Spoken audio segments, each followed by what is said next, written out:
ನಮಸ್ತೆ ಎಲ್ಲರಿಗೂ welcome back to activity craze. ಇವತ್ತಿನ ವಿಡಿಯೋದಲ್ಲಿ ಸಮೋಸ ಮಾಡೋ ರೆಸಿಪಿನ ಶೇರ್ ಮಾಡ್ತಾ ಇದ್ದೀನಿ. ನೀವು ಕೂಡ ಟ್ರೈ ಮಾಡಿ, ಶೇರ್ ಮಾಡಿ, ಲೈಕ್ ಮಾಡಿ ಹಾಗೂ ನನ್ನ ಚಾನಲ್ನ ಸಬ್ಸ್ಕ್ರೈಬ್ ಆಗೋದು ಮರಿಬೇಡಿ. ಹಾಗಾದರೆ ಈ ರೆಸಿಪಿ ಹೇಗೆ ಮಾಡೋದು ನೋಡೋಣ ಬನ್ನಿ. ಮೊದಲಿಗೆ ಒಂದು ಬೌಲಲ್ಲಿ ಮೈದಾ ಹಿಟ್ಟು ತೊಗೊಂಡಿದ್ದೀನಿ ಸ್ವಲ್ಪ. ಅದಕ್ಕೆ ರುಚಿಗೆ ತಕ್ಕಷ್ಟು ಉಪ್ಪು. ನೀವು ಮೈದಾ ಹಿಟ್ಟು ಬದಲು ಗೋಧಿ ಹಿಟ್ಟು ಬೇಕಾದರೆ ಯೂಸ್ ಮಾಡ್ಕೊಳ್ಬೋದು. ಸ್ವಲ್ಪ ಅಜ್ವಾನ್ ಕಾಳು ಅಥವಾ ಓಮ್ ಕಾಳು ಹಾಕ್ಕೊಂಡು ನಿಮ್ಗೆ ನೀರು ಎಷ್ಟು ಬೇಕು ನೋಡ್ಕೊಂಡು ಸ್ವಲ್ಪ ಸ್ವಲ್ಪ ಹಾಕ್ಕೊಂಡು ಕಲಿಸ್ಕೊಳ್ಳಿ, ಒಂದೇ ಸಲ ಹಾಕಬೇಡಿ. ಇದೆಲ್ಲ ಕಲಸಾದ್ಮೇಲೆ 2 ಟೇಬಲ್ ಸ್ಪೂನಷ್ಟು ಎಣ್ಣೆ ಹಾಕಿ ಸ್ವಲ್ಪ ಇದನ್ನು ಮಿಕ್ಸ್ ಮಾಡ್ತಾಯಿದ್ದೀನಿ. ನೋಡಿ, ಹಿಟ್ಟು ತುಂಬ ಗಟ್ಟಿಗೂ ಇರಬಾರ್ದು, ಸಾಫ್ಟಾಗೂ ಇರಬಾರ್ದು. ಈಗ ಆಲೂಗಡ್ಡೆ ತೊಗೊಂಡು ಬೇಯಕ್ಕೆ ಇಡ್ತಾಯಿದ್ದೀನಿ. ಆಲೂಗಡ್ಡೆ ಬೇಯಿಸೋದ್ರಲ್ಲಿ ನಾವು ಒಂದು ಈರುಳ್ಳಿ ತೊಗೊಂಡು ಸಣ್ಣಕ್ಕೆ ಹೆಚ್ಕೊತಾ ಇದ್ದೀನಿ. ಅದಾದಮೇಲೆ ಸ್ವಲ್ಪ ಕೊತ್ತಂಬರಿ ಸೊಪ್ಪು, ಇದನ್ನು ಕೂಡ ಸಣ್ಣಕ್ಕೆ ಹೆಚ್ಚಿ ಇಟ್ಕೊತಾ ಇದ್ದೀನಿ. ಈಗ ಆಲೂಗಡ್ಡೆ ಬೆಂದಿದೆ, ಇದನ್ನು ಸ್ವಲ್ಪ ಹಂಗೆ ಸ್ಮ್ಯಾಶ್ ಮಾಡಿ ಅದಕ್ಕೆ ಈರುಳ್ಳಿ ಸೇರಿಸ್ಕೊತಾ ಇದ್ದೀನಿ ಹೆಚ್ಚಿಟ್ಟಿರೋದು. ಹಾಗೆ 1 ಟೇಬಲ್ ಸ್ಪೂನಷ್ಟು ಚಿಲ್ಲಿ ಪೌಡರ್, ಒಂದು ಸ್ವಲ್ಪ ಗರಂ ಮಸಾಲ ಹಾಗೂ 1 ಟೇಬಲ್ ಸ್ಪೂನಷ್ಟು ಧನಿಯಾ ಪುಡಿ ಹಾಕ್ಕೊತಾ ಇದ್ದೀನಿ.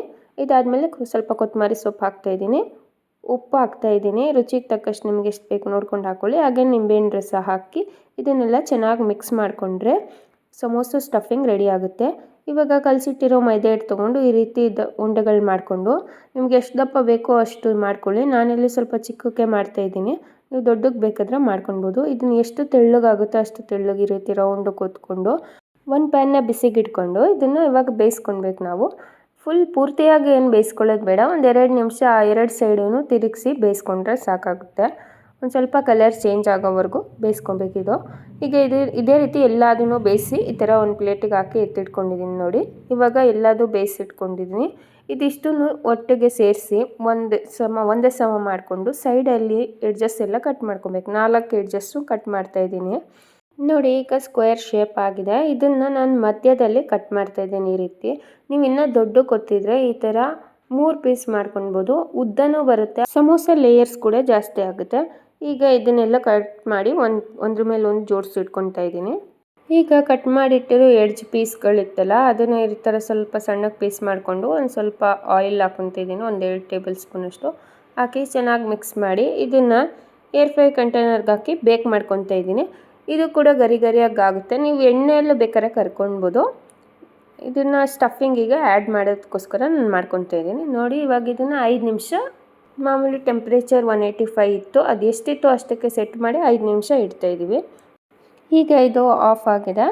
5 ನಿಮಿಷ ಆದಮೇಲೆ ನೋಡ್ತಾ ಇದ್ದೀವಿ, ಅದು ಕರೆಕ್ಟಾಗಿ ಗೋಲ್ಡನ್ ಬ್ರೌನ್ ಆಗಿ ಕರೆಕ್ಟಾಗಿ ಬೇಕಾಗಿತ್ತು. ಈಗ ಇದನ್ನು ಆಲೂಗಡ್ಡೆ ಮತ್ತು ಈರುಳ್ಳಿ ಮಿಕ್ಸ್ ಮಾಡಿದ್ವಲ್ಲ ಅದರೊಳಗೆ ಇದನ್ನು ಹಾಕ್ತಾಯಿದ್ದೀವಿ. ಈಗ ನೆಕ್ಸ್ಟ್ ಇದಾದಮೇಲೆ ನಾವು ಒಂದು ಚಿಕ್ಕ ಬೌಲಲ್ಲಿ ಒಂದು ಸ್ವಲ್ಪ ಹಿಟ್ಟನ್ನು ತೊಗೊಂಡು ಈ ಥರ ನೀರು ಹಾಕ್ಕೊಂಡು ಪೇಸ್ಟ್ ರೀತಿಯಲ್ಲಿ ಗಂಟಿಲ್ದಂಗೆ ಪೇಸ್ಟ್ ಥರ ಮಾಡಿಟ್ಕೊತಾ ಇದ್ದೀವಿ. ಈಗ ಸಮೋಸ ಸ್ಟ್ರಿಪ್ನ ತೊಗೊಂಡು ಆವಾಗಲೇ ಮಾಡಿಟ್ಕೊಂಡಿರೋದು, ಅದಕ್ಕೆ ನಾವು ಪೇಸ್ಟ್ ಮಾಡ್ಕೊಂಡ್ವಲ್ಲ ಇವಾಗ ಮೈದಾ ಹಿಟ್ಟಿಂದು, ಅದನ್ನು ಈ ರೀತಿ ಸುತ್ತ ಹಚ್ಕೊಂಡು ನಾವು ಈ ರೀತಿ ಕೋನ್ ಶೇಪಲ್ಲಿ ಸುತ್ಕೊಬೇಕು. ನೋಡಿ, ಆ ಥರ ಸುತ್ಕೊತಾ ಇದ್ದಾರೆ. ನಾನು ಆವಾಗಲೇ ಹೇಳಿದೆ ಲೇಯರ್ ಇನ್ನೂ ಜಾಸ್ತಿ ಬೇಕಂದರೆ ನೀವು ಇನ್ನೂ ದೊಡ್ಡ ಕೂತ್ಕೊಳ್ಬೋದು. ಇದರೊಳಗಡೆ ಸ್ಟಫಿಂಗ್ ಹಾಕ್ತಾಯಿದ್ದೀವಿ. ಈಗ ನೋಡಿ, ಈ ಥರ ಕೋನ್ ಶೇಪ್ ಮಾಡಿಕೊಂಡ್ರೆ ತುಂಬ ಈಸಿ ಆಗುತ್ತೆ. ಇದಾದಮೇಲೆ ಸೈಡ್ ಎಡ್ಜಸ್ಸಿಗೆ ನಾವು ಪೇಸ್ಟನ್ನ ಹಚ್ಚಿ ಈ ಥರ ಕ್ಲೋಸ್ ಮಾಡಿದರೆ ಸಮೋಸ ರೆಡಿ ಆಗುತ್ತೆ. ಅದೇ ಥರ ಇನ್ನೊಂದು ಕೂಡ ಮಾಡ್ಕೊತಾ ಇದ್ದೀವಿ. ನೋಡಿ, ಎಲ್ಲದು ಇದೇ ಥರ ಸೇಮ್ ಕೋನ್ ಶೇಪಲ್ಲಿ ನಾವು ಸುತ್ತಬೇಕು.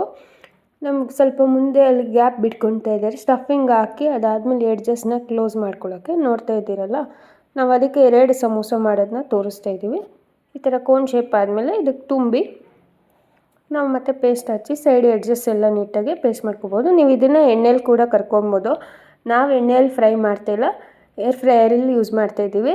ಏರ್ ಫ್ರೈಯರ್ ಇಲ್ಲ ಅಂದರೆ ನೀವು ಪರವಾಗಿಲ್ಲ ಎಣ್ಣೆಯಲ್ಲಿ ಮಾಡಿಕೊಂಡ್ರೆ ತುಂಬ ಚೆನ್ನಾಗಿ ಬರುತ್ತೆ. ನೀವು ಗೋಧಿ ಹಿಟ್ಟು ಕೂಡ ಯೂಸ್ ಮಾಡ್ಕೊಬೋದು, ಮೈದಾ ಹಿಟ್ಟು ಯೂಸ್ ಮಾಡಲ್ಲ ಅನ್ನೋದಾದರೆ.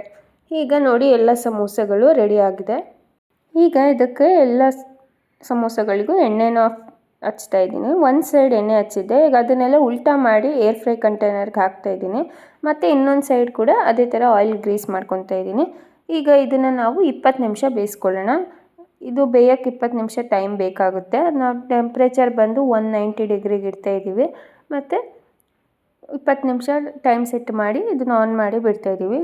10 ನಿಮಿಷಕ್ಕೆ ಒಂದು ಸಲ ನೀವು ತೆಗ್ದು ಅದನ್ನು ಉಲ್ಟಾ ತಿರುಗಿಸಿ ಹಾಕಬೇಕು. ಅಂದರೆ ಒಂದೇ ಸೈಡ್ ಬೆಂದಿರುತ್ತಲ್ವ, ನಾವು ಮತ್ತೆ ಇದನ್ನು ತಿರುಗಿಸಿ ಹಾಕಬೇಕು. ನೋಡಿ, ಈಗ ತೆಗ್ದಿದ್ದೀವಿ. ಈ ಥರ ತಿರುಗಿಸಿ ಹಾಕಿ ಮತ್ತೆ ಇನ್ನು 10 ನಿಮಿಷ ಫ್ರೈ ಮಾಡ್ಕೊಬೇಕು. 10 ನಿಮಿಷ ಆದಮೇಲೆ ಇದು ಆಟೋಮೆಟಿಕ್ ಆಫ್ ಆಗಿದೆ. ಈಗ ನೋಡೋಣ ಹೆಂಗಾಗಿದೆ ಅಂತ. ನೋಡಿ ಚೆನ್ನಾಗಾಗಿತ್ತು. 10 ನಿಮಿಷ ಆದಮೇಲೆ ತೆಗ್ದು ನೋಡಿದಾಗ ಕರೆಕ್ಟಾಗಿ ಬೆಂದಿತ್ತು. ನೀವು ಇನ್ ಕೇಸ್ ಬೆಂದಿಲ್ಲ ಅಂತಂದರೆ ಮತ್ತೆ ಒಂದು 2 ನಿಮಿಷ 3 ನಿಮಿಷ ಬೇಯಿಸ್ಕೋಬೋದು. ಇಷ್ಟು ಕರೆಕ್ಟಾಗಿ ಗೋಲ್ಡನ್ ಬ್ರೌನ್ ಆಗಿ ಬೆಂದಿದೆ ನೋಡಿ. ಸಿಂಪಲ್ಲಾಗಿ ಈಸಿಯಾಗಿ ನೀವು ಕೂಡ ಈ ಸಮೋಸ ರೆಸಿಪಿನ ಮಾಡ್ಕೊಬೋದು. ಮಕ್ಕಳಿಗೆಲ್ಲ ತುಂಬ ಇಷ್ಟ ಆಗುತ್ತೆ, ದೊಡ್ಡವ್ರಿಗೂ ಇಷ್ಟ ಆಗುತ್ತೆ. ಇದನ್ನು ಟೊಮೊಟೊ ಕೆಚಪ್ ಅಥವಾ ಚಟ್ನಿ ಜೊತೆಗೆ ಸರ್ವ್ ಮಾಡಿದ್ರೆ ಈ ರೆಸಿಪಿ ಎಲ್ಲರಿಗೂ ಇಷ್ಟ ಆಗುತ್ತೆ. ಟ್ರೈ ಮಾಡಿ, ಲೈಕ್ ಮಾಡಿ, ಶೇರ್ ಮಾಡಿ ಹಾಗೂ ನನ್ನ ಚಾನಲ್ನ ಸಬ್ಸ್ಕ್ರೈಬ್ ಆಗೋದು ಮರಿಬೇಡಿ. ಥ್ಯಾಂಕ್ ಯು ಎಲ್ಲರಿಗೂ.